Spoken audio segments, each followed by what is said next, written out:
You be saying no, no, no, no, no, no. Then saying yes, yes, yes. 'Cause you're messing with your head. Oh, she's sweet but a psycho, a little bit psycho. At night she's screaming, my, my, my, my mind. Oh, she's hot but a psycho, so left but she's right.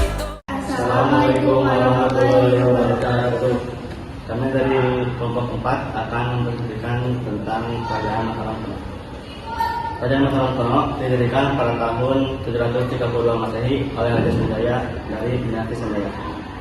Keberadaannya dibuktikan oleh prasasti Canggal dan Munggu. Kerajaan ini berpusat di Mataram dan berkembang sebagai kerajaan Hindu-Buddha, kerajaan Hindu yang di bawah kepemimpinan Sanjaya. Kerajaan mengalami perluasan wilayah dan kemajuan dalam berbagai aspek, terutama dalam bidang keagamaan dan pemerintahan.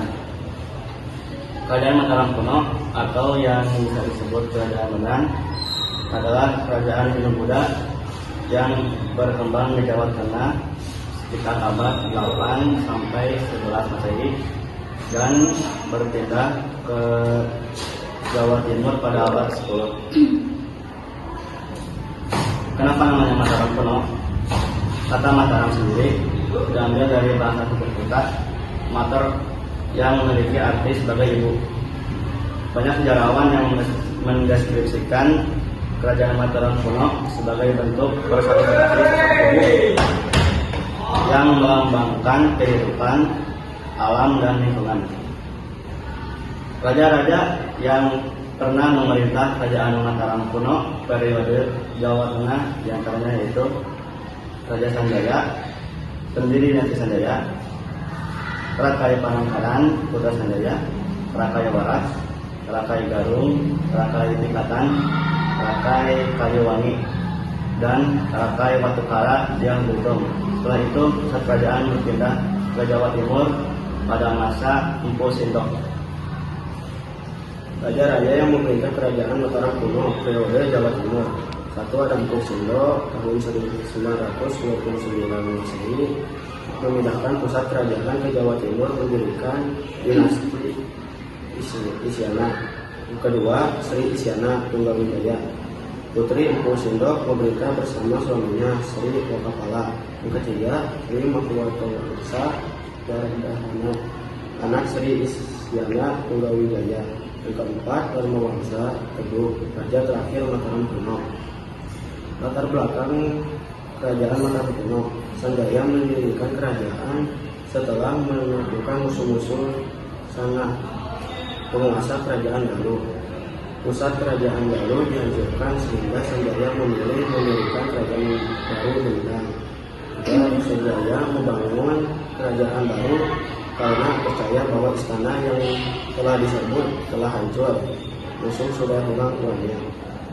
Kehidupan sosial Kerajaan Mataram Kuno terpengaruh oleh agama Hindu dengan adanya sistem kasta. Kedua, status sosial juga ditentukan berdasarkan status di pemerintahan dan harta kekayaan. Yang ketiga, rakyatnya wajib mengikuti kerja bakti dalam berbagai proyek, salah satu membangun candi. Apa penyebab runtuhnya Kerajaan Mataram Kuno? Runtuhnya Kerajaan Mataram Kuno adalah serangan mendadak oleh Raja Wali dari Lawarang pada tahun 1016 Masehi yang terjadi saat pesta pernikahan putri Raja Dharmawangsa. Serangan ini menghancurkan istana dan menewaskan banyak anggota keluarga kerajaan. Peristiwa ini dikenal sebagai Pelaraja Mataram dan menyebabkan runtuhnya kekuasaan Mataram Kuno. Cara keagamaan kerajaan ini diyakini memiliki cara agama Hindu, maka kerajaan ini juga sering disebut sebagai Kerajaan Mataram Hindu atau Kerajaan Medan. Masa kejayaannya, Kerajaan Mataram Kuno mencapai puncak kejayaan pada abad ke-8 hingga ke-10. Masih di bawah dinasti Sailendra dan dinasti Sanjaya.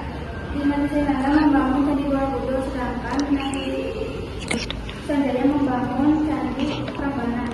Kejayaan Mataram didukung oleh pertanian yang maju, perdagangan yang berkembang, serta pemerintahan yang kuat. Namun, sekitar abad ke-10,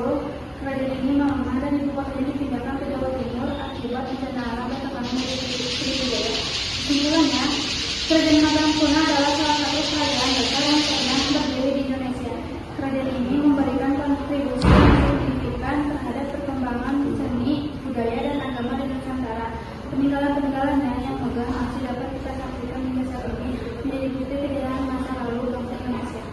Lalu di sini ada hikmahnya toleransi beragama. Masyarakat Mataram kuno hidup berdampingan secara damai meskipun berbeda agama.